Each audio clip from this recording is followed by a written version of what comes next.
চলে এসেছে একটা নতুন একটা ভিডিও নিয়ে। তো আজকে হচ্ছে মিনি ব্লগ ডে 2। চলো যে ডে 2তে কী কী কাজ করবো তোমাদেরকে দেখায়। চলো, প্রথম এইবারে একটা জানলা বসানো হয়েছিল। তো জানলাটা এখানে কোনো কারণে মানে ডিসপুট হয়েছিল, সেই কারণে জানলাটা তোলা হচ্ছে আজকে। আর চলো এইবারের কাজটা তোমাকে ডে 2-এ দেখাই।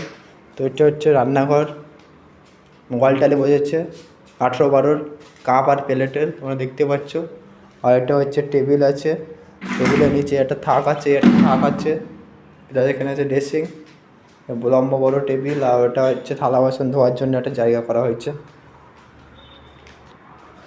এটা বসাবো জানলায়, কাটিং করা হচ্ছে এখন। তো এটা হচ্ছে পিলিয়ার এই বাড়ির, তোমরা দেখতে পাচ্ছ। মানে ওয়ালটাতে টিয়া পাখি যে ডিজাইনটা আছে সেটা বসানো হয়েছে। প্লাস সেখানকারে যে অল কাজ সেটা হয়ে গেছে কমপ্লিটলি, শুধু খুচখাচ কাজ যেগুলো আছে ওইগুলো চলছে এবং খুব তাড়াতাড়ি কাজ শেষ হয়ে যাবে। চলো আবার দেখা হচ্ছে ডে 3-তে কী কী কাজ করব। চলো।